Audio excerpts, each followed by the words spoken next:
პარლამენტში დროებითი საგამოძიებო კომისია მუშაობას მომავალი კვირიდან დაიწყებს. თემაზე მსჯელობენ საპროცედურო საკითხთა კომიტეტზე, სადაც საგამოძიებო კომისიაში წევრთა რაოდენობა და კვოტები განსაზღვრა.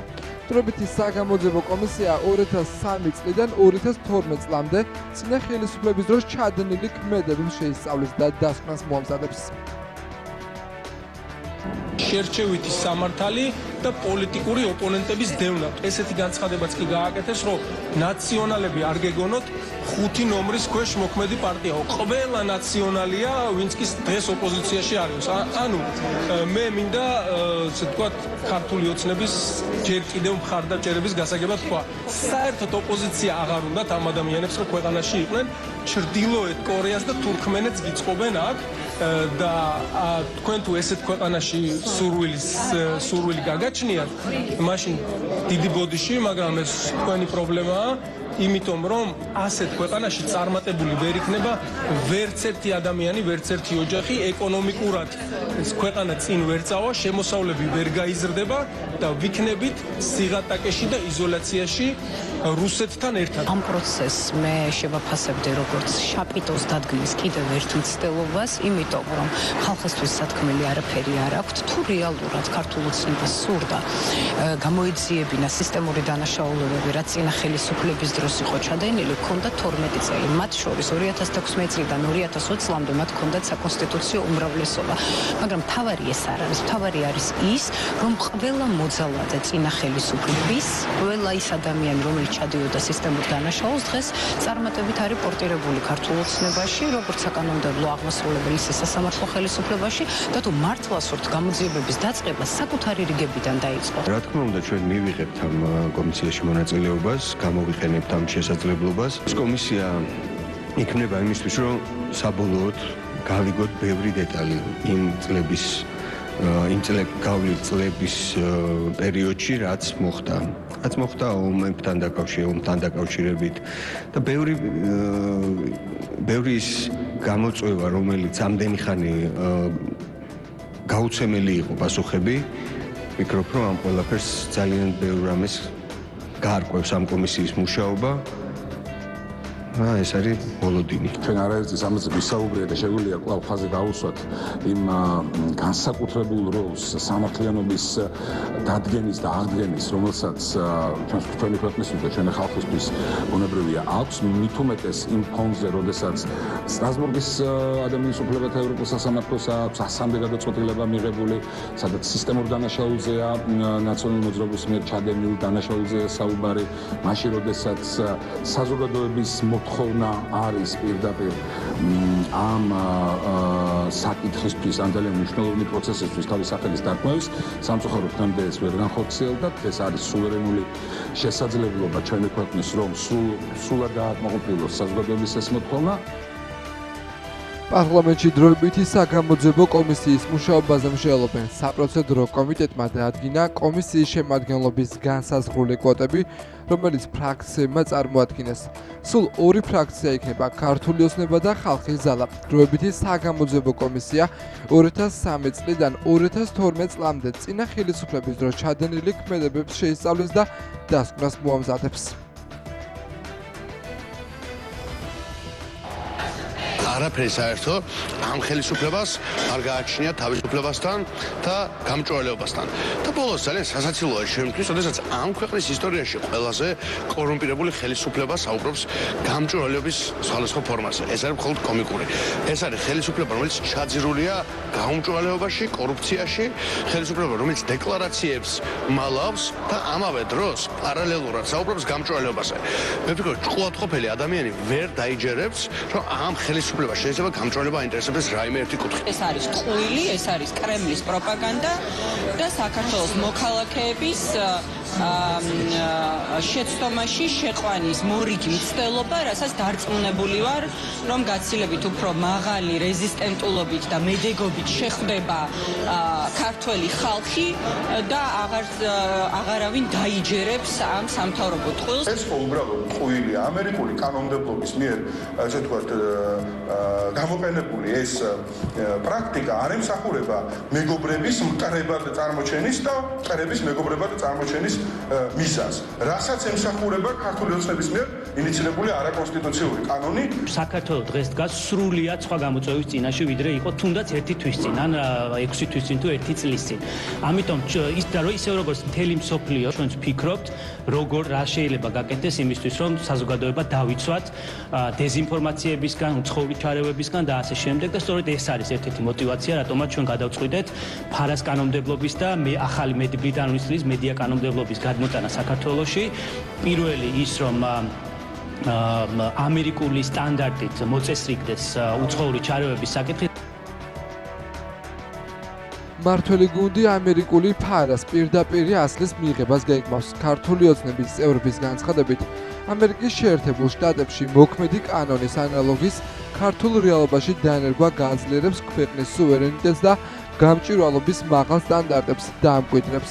ოპოზიცია მწვავედ აკრიტიკებს ქართული ოცნების ამ ინიციატივას.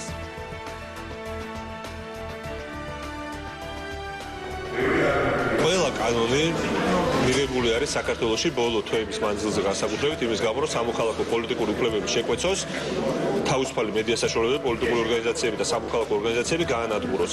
ამ კანონის მიზანიც გახლავთ თავისუფალი მედიის განადგურება იმისთვის, რათა არადულ მოპყრობის და წამების ფაქტებიც უფრო სისტემური ხასიათის იყოს, უფრო ხშირად ხდებოდეს და უფრო ნაკლები გაშვება ქონდეს ამ ყველაფერს და ამ ყველაფერს ისინი უახლოს მომავალში აპირებენ. რეჟიმი, როდესაც ნაბიჯებს დგამს, ეს ნაბიჯები არ უნდა იქნას განხილული როგორც ცალკეული ინდივიდუალური ქმედება. ეს არის ავტოკრატიის გამყარებისკენ მიმართული კიდევ ერთი დამატებითი ნაბიჯი.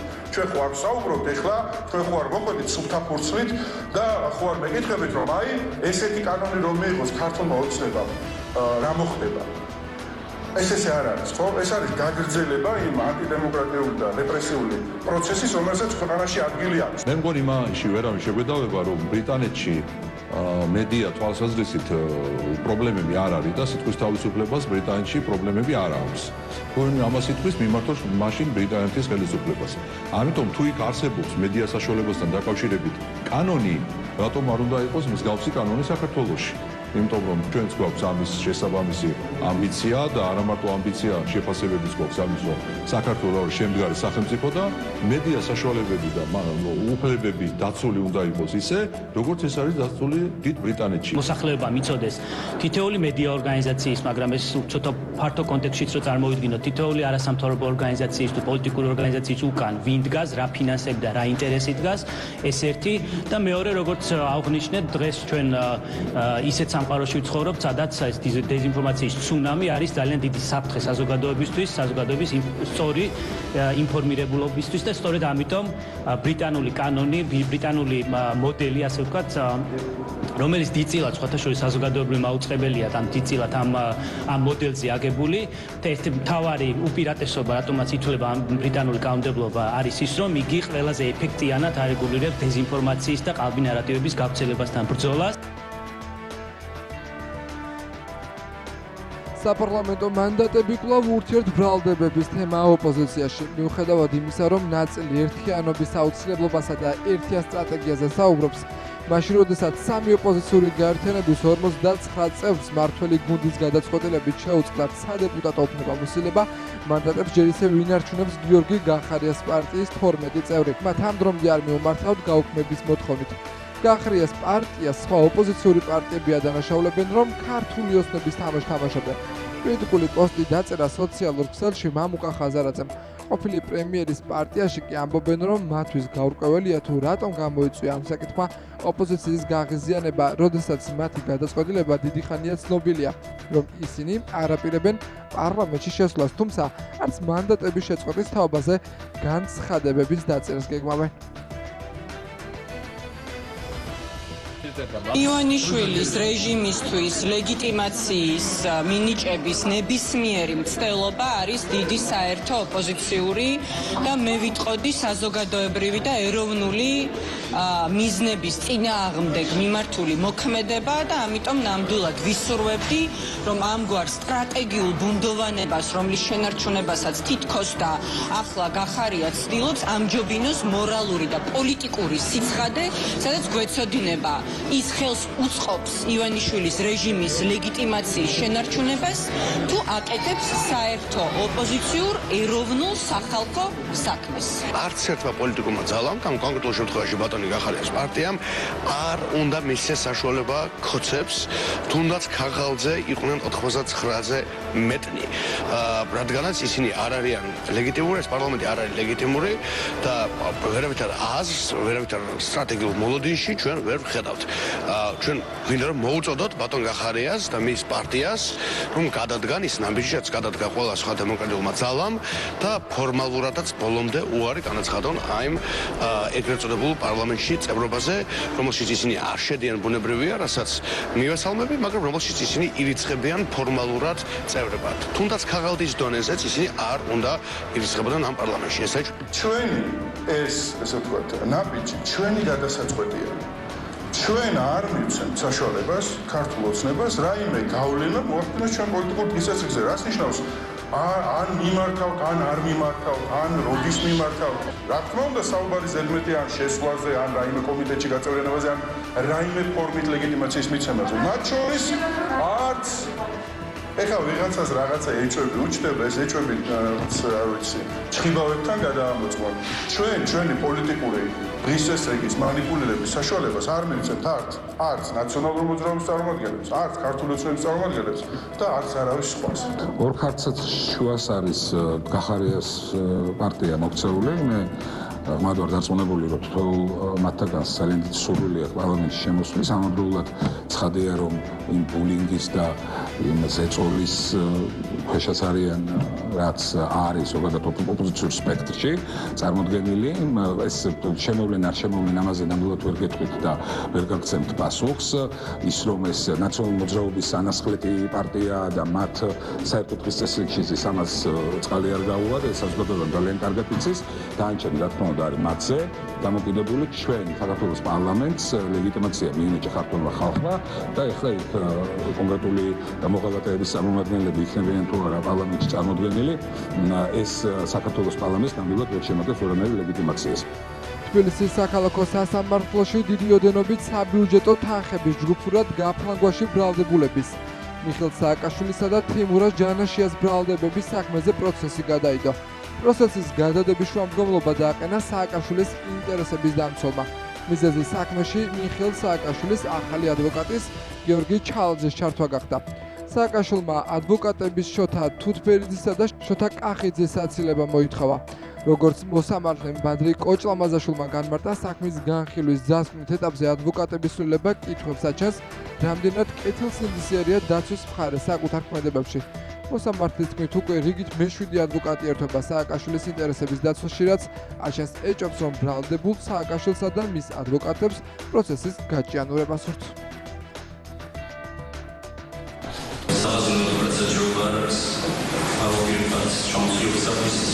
და ვიქარებო რომ ზოგიერთი საფედერაცია ამიტომ რასისტის არასდროს და არამაჩია საჭირო ჩვენ სახელმწიფო საზოგადოების დაშვების არსებობა წასვლას ესაა ჩამოყალიბდა. ეგ პოზიცია, მაგრამ ამ პროცესის სამართო არ შეიძლება ჩვენ ვიყავ მიგოთანამი პოზიციური მოსაზრება. თქვენი მუშაობს, თქვენი და სახელმწიფოებად იმუშავებს თუ არა თავის ძინა თამზე ფემინიები.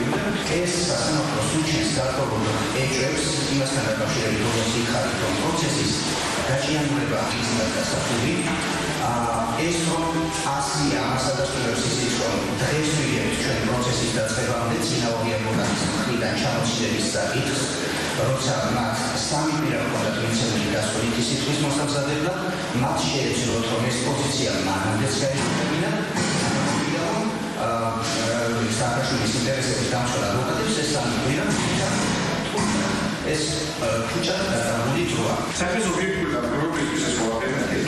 დემოკრატიულ სახელმწიფოში თავისუფალი სასამართლოს პირობებში ეს საქმე დასრულებაზე არ უნდა მისული. თუმცა ჩვენთან სასამართლოს შეუძლია თავისუფლება აღკვეთილ პირს ხელახლა შეუძლია. ჩვენთან შესაძლებელია დაკარგოს პარლამენტის მეუღლის ქორწინება ამ დემოკრატიული შეძენის მომენტ. ჩვენთან შესაძლებელია მმართველი პარტიის თავმჯდომარე ბრალდებულზე თქვა თაღური რეკეტილი და რანაშავია. სამხედრო პატრიოტს საკუთარი საქმის პროფესიონალს გენერალ-მაიორ თემურ ჯანაშიას მიმართ გამამტყუნებელი განაჩენის დადგენას შეუძლოს პროკურორს. ისიც გვესმის, რომ სასამართლოს გადაწყვეტილება პოლიტიკური შეფეთქების რეალიზაცია შესაძლოა აღმოჩნდეს.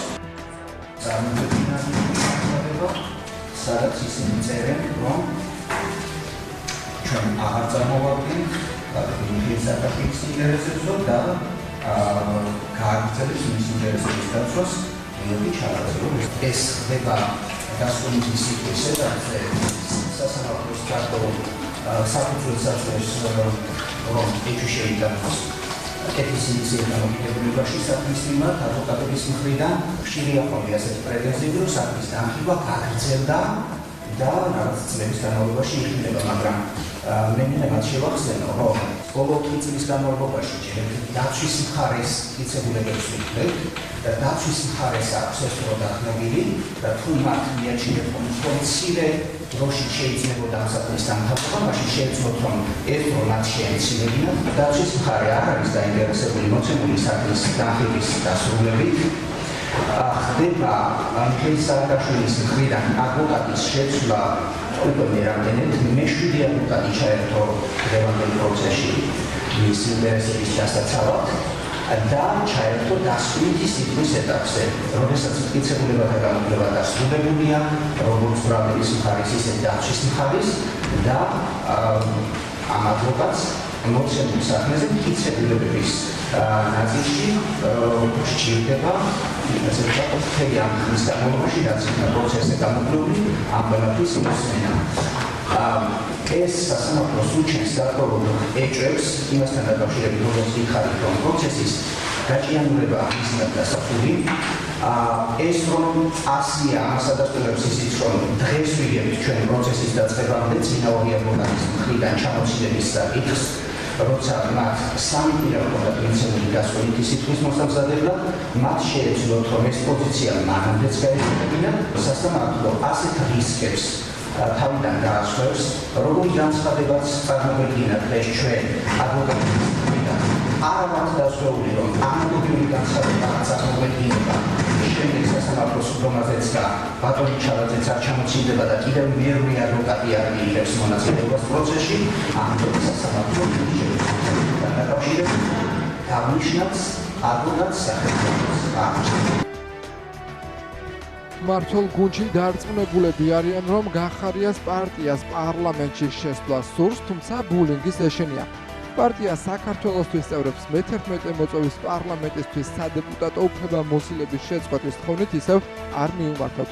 გახარიას თანაპარტიელები დღეს ამ თემაზე კომენტარს არ აკეთებენ. მარინ გადალახული სამი ოპოზიციური პარტია გახარიას გუნდს მანდატების დათმობისკენ მოუწოდებს.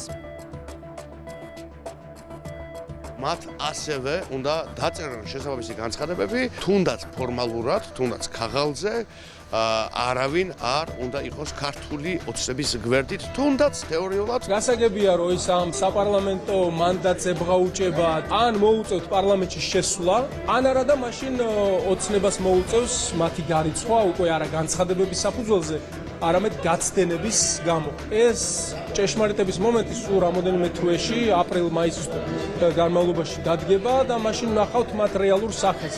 არიან ისინი ხალხის მხარეს, ოპოზიციის მხარეს, უერთდებიან იმ სულისკვეთებას, რომელიც არის მათ შორის რუსთაველის გამზირზე, თუ ჟარგონზე რო ვთქვათ, უправებენ ოცნებას ამ პარლამენტზე. რატო აეწვა კოლექტიურ ნაცმოძრაობას ამ უფლებამოსილების შეწყვეტა? რატო აწივწივდნენ ახლა? თუ არალეგიტიმური იყო ეს პარლამენტი და არალეგიტიმურია, არალეგიტიმურ პარლამენტში უფლებამოსილებას შეგიწყვიტავენ, რატო უნდა შფოთავდნენ ამასთან დაკავშირებით? შეცდომა დაუშვეს თავის დროზე და იმის მერეც განცხადებას რო დაწერეს და რო არ შემოვიდნენ პარლამენტში და ეხლა მოიმკესის, რაც დათესეს.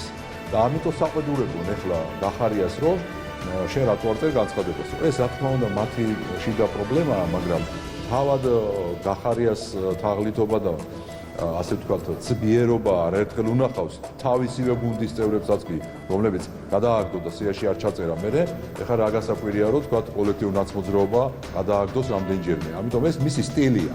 ორ ხარცად შუას არის გახარიას პარტია მოქცეული, მე მაგარ დარწმუნებული ვარ, რომ მათთაგან ძალიან სრულია პარლამენტში შემოსვლა, სამაგროულად ცხადია, რომ იმ ბულინგის და იმ ზეწოლის ხეშაც არიან რაც არის ზოგადად ოპოზიციურ სპექტრში, იყო კონკრეტული გადაწყვეტილება ქვეყნის ფარგლებს გარედან, ნაციონალური მოძრაობა დაყოფილი იყო ჯგუფებად და ისე მოეხდინათ პარლამენტში შემოსვლა ბარიეს გადალახული პარტიებიდან ოპოზიციური სპექტრი მთლიანად წარმოადგენს ნაციონალურ მოძრაობის შემადგენელ ნაწილებს. ახლა ისინი ერთმანეთს დაარქმევენ თუ არ დაარქმევენ ნაცებს, საზოგადოება მე ძალიან კარგად იცის. საქმით ჩანს ეს ყველაფერი, არა სახელწოდებით, არამედ საქმით. და რომ შეხედოთ ხაზარაძის საქმიანობას, კახარიას საქმიანობას და ასე შემდეგ, ნახავთ რომ ფაქტიურად არის ერთიან თლიან ნაცურ სულისკვეთებაში მდგომი ეს ყველაფერი. საქართველოს პარლამენტში არ არის ადგილი იმათთვის, რომელიც უგულებელყოფს და არ აღიარებს არჩევნებს, რომელიც უგულებელყოფს დემოკრატიას და რომელიც უგულებელყოფს საკუთარი ამორჩევლის არჩევას. მზადდება ბრიტანული მოდელისა და კანონმდებლობის შესაბამისი პროექტი და დადგინდება მედიის ობიექტურობისა და ჟურნალისტური ეთიკის სტანდარტები. მმართველი გუნდის შეფასებით სიტყვის თავისუფლებას საფრთხე არ ემუქრება, ცვლილებების მიზანი დეზინფორმაციასთან ბრძოლაა. ახლა კანონმდებლობითაც ცდილობს ივანიშვილი ჩაახშოს და გააჩუმოს განსხვავებული კრიტიკული აზრი საქართველოში. ამას ის ვერ შეძლებს. საქართველოს მოქალაქეები, ქართული მედია, დამოუკიდებელი არხები, პოლიტიკური ძალები და სათავარია ქართველი ხალხი იქნება გაცილებით უფრო მედეგი, ძლიერი, რეზისტენტული და ბრძოლისუნარიანი, ვიდრე ივანიშვილს ოდესმე წარმოედგება. არაფერი ბრიტანული მან არ არის ნორმალური ადამიანი. არის ჭკუატყოფილი ადამიანი, ვინც არ აღიქვამს, რომ ქართული ოცების ეს კანონი არის პოლიტიკური ცენზურისთვის დაწესებული. გასაკვირველია, წარმოუდგენელია, რომ კანონი, რომელიც ამბობს, რომ მედიის მიერ გაჟღერებული ინფორმაციის შინაარსის მონიტორინგი უნდა მოხდეს. ეს არის რა თქმა უნდა კლასიკური ავტოკრატიული ზომა. საერთო მიზანი ამ ახალი კანონმდებლობის არის ის, რომ პირველი ასევე უცხოური ჩარევების საკითხი იყოს დარეგულირებული და მოსახლეობამ იცოდეს თითოეული მედია ორგანიზაციის, მაგრამ ეს ცოტა ფართო კონტექსტშიც რო წარმოვიდგინოთ, თითოეული არასამთავრობო ორგანიზაციის თუ პოლიტიკური ორგანიზაციის უკან ვინ დგას, რა ფინანსები და რა ინტერესი დგას, ეს ერთი და მეორე, როგორც აღნიშნეთ, დღეს ჩვენ ისეთ სამყაროში ვცხოვრობთ, სადაც ეს დეზინფორმაციის ცუნამი არის ძალიან დიდი საფრთხე საზოგადოებისთვის. თავარი უპირატესობა, რატომაც ითვლება ბრიტანული კანონმდებლობა, არის ის, რომ იგი ყველაზე ეფექტიანად არეგულირებს დეზინფორმაციის და ყალბი ნარატივების გავრცელებასთან ბრძოლას და ასევე ჟურნალისტური ეთიკის ნორმების ეფექტიანად დაცვას. ბრიტანული მოდელი არის ერთ-ერთი საუკეთესო მოდელი მსოფლიოში. ბრიტანულ მოდელში არის მეტ-ნაკლებად, რა თქმა უნდა, დაცული სიტყვის თავისუფლების, გამოხატვის თავისუფლების, შეურაცხყოფის, სილისამების და ასე შემდეგ, ძალიან ბევრი მიმართულებით სტანდარტები, რომელიც არის ეგრეთ წოდებული BBC-ს მოდელი და რაც ნამდვილად უნდა იყოს ვისაბაძი მაგალითი ჩვენთვის და არა მხოლოდ. ჩვენც სწორედ ანალოგიურად ვაპირებთ, შევიმუშავოთ იმ სახის კანონპროექტი, რომელიც იქნება ამ ანალოგიაზე მოდელი. ის რომ მედია გარემო ფეიკით არის გაჯერებული, ფეიკით პირდაპირ და ის რომ ტყუილს ასაღებენ სიმართლედ ყოველგვარი პასუხისგებლობის გარეშე, ესეც არის ფაქტი. და დანარჩენი რეგულაციები იქნება ბუნებრივია ამ კანონში ასახული და ეს არ იქნება რაღაც ერთ დღეში დაშქარებული წესრიგებული ცხადია, მასზე იქნება დიდი ხნის განმავლობაში მუშაობა და საზოგადოებაც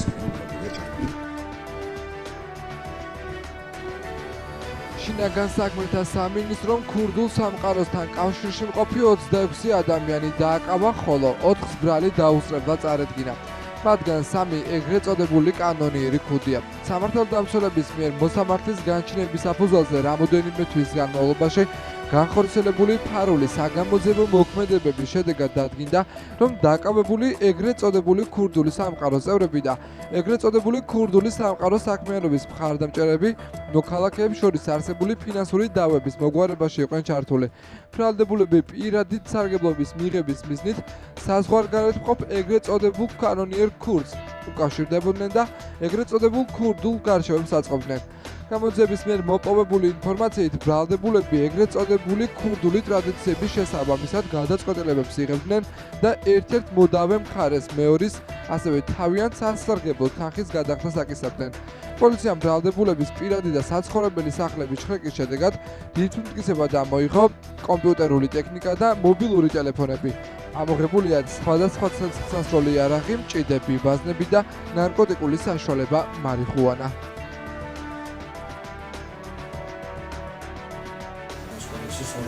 იმას გაურეჯდა ვეთქვა შედეგული ვარშინზე იგნორი დამეჯათებული ვარშინზე და შეδιახმება და всё 17 რაც დაჩეხიდა რაც ავტომატის რაშუქები განაცვლელი მაგრამ მინდა თავში ვიყოს ყველაფერი ქურდული ასე შევედი მე ხუჩა ოშ მოგებული აქცენტ ხარი არ არსებობს კალიან გაშერო ეს ხოლე ბაბუკა ვერ გემიგე მაჩვინა არა არის მაგრამ დაგაპარაკება შეუცვალე დაიმალა როგორც ფოქი სადაც აკეთებს ჩიირა პირველი ეს არა ჩვენ კულტურა ჩვენი მხრიდან რაც არის გასაკეთებელი ქალაქში მაგეთუქის ჩემი სამიდასკეთება მე აგერავარ კიდოს ვიას უგლები გერიგეთ მაგრამ გამომიწე სახლიდა და მაგი გავდოს აკაზატელა სიკვდილზე ჩემი რიშენი ქურდულ სამყაროსთან კავშირში ყოფი 26 პირი დააკავა, ხოლო 4 პირს ბრალი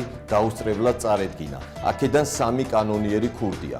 დადგინდა, რომ ბრალდებულები პირადი სარგებლის მიღების მიზნით საზღვარგარეთ მყოფ კანონიერ ქურდებს უკავშირდებოდნენ და ეგრეთ წოდებული ქურდული ტრადიციების შესაბამისად იღებდნენ გადაწყვეტილებებს. ასევე აკისრებდნენ თავიანთ სასარგებლოდ სხვადასხვა ფულადი თანხების გადახდას. შხრიკის შედეგად ასევე ამოღებულია სხვადასხვა სახის ცეცხლსასროლი იარაღები, საბრძოლო მასალა და ნარკოტიკული საშუალება მარიხუანა.